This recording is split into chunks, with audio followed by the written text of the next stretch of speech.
Hi, my name is Ibrahim Hirsi, and I'm a poet, a student, and I work with archives a lot.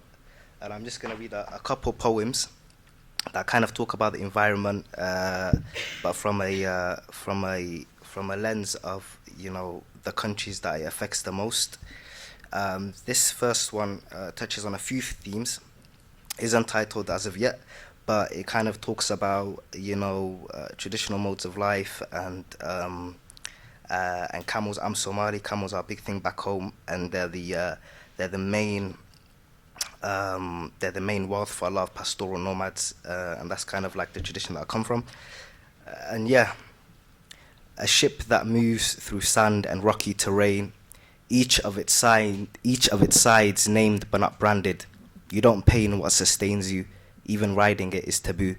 Balanced across the earth, its movements cross like coral across borders and barriers. The nation state cannot imprison sustenance.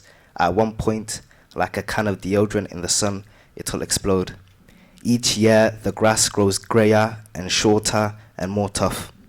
Mars the earth like the shadow of a bruise, sustains fewer and fewer. See the ground pucker and constrict around what little it can.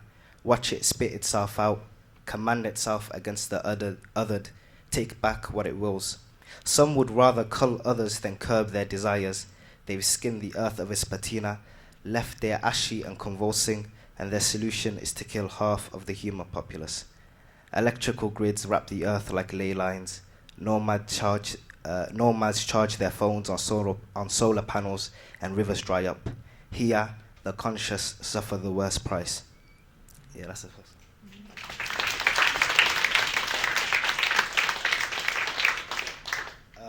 The second one talks. It touches a variety of topics, but I think it's pertinent today because it kind of looks at, you know, specifically, back home, what we saw was a lot of fishing vessels would steal a lot of fish, and that would really, it had a massive negative effect on the fishing communities that survived on those fish.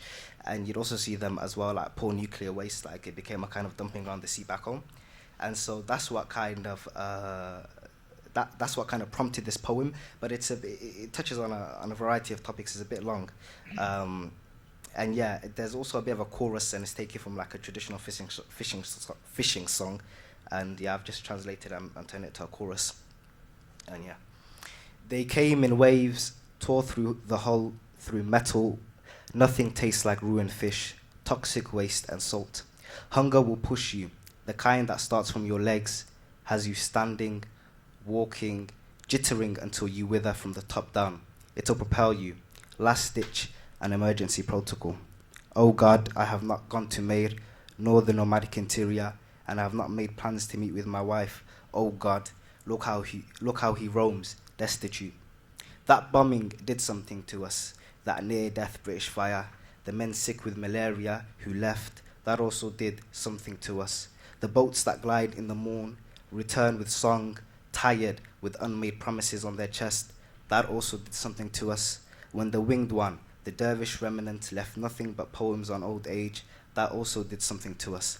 When they came with ships, left Bara a shell of whitewashed carcass, Sailor, a city-wide resting place, did that not do something to us? When they came with ships, left Ale, all our seasides nuclear, did that not do something to us? Oh God, I have not gone to Meir, nor the nomadic interior, and I have not made plans to meet with my wife. Oh God, look how he roams, destitute. 90s, the decade that made us dance for it, stapled our faces, a sloping grin belied by eyebrows. They are not stewards, willful failures. It will not be how it is now were it not for them. They have no liver. God, do you not know how important it is, the liver? They have no chest, take up space like starvation, like milk in the belly, like darkness in an eclipse, ever expanding. What is the difference between a person who breaks a promise and one who refuses to make any? Elaine, they both leave people wanting, waiting, things in patience, wives a wilderness. Faith, I guess. Do they not know grief is for our bellies? You cannot write an elegy hungry. Oh God, I have not gone to Meir, nor the nomadic interior, and I have not made plans to meet with my wife. Oh God, look how he roams, destitute. Did they not read about us before they returned in their funny masks, their weak disguises? We know how to defend. A nomad knows there's nothing worse than hunger. A fisherman knows there's nothing worse than an empty catch. Fish turn slick with oil, track poison onto shore. Goliath fills his belly with a vestige. I will not berate my people for standing for what is theirs. I will not say to them patience and faith anymore. I will have shame in that regard. Oh God, I have not gone to Maid, nor the nomadic interior, and I have not made plans to meet with my wife. Oh God, look how he roams, destitute. When you compel them to weigh their bellies with stone, to rub cotton onto their teeth, to lips brine, remnants of millet, do not be surprised when they rise like metropolises and cover the sky, open the sea and earth, and leave the whole world witness. A fisherman's song is nothing if not a drought of the back brain, a prospering of his subconscious, a story hidden, something dormant, a warning, a war song. Oh God, look how he roams destitute. Yeah.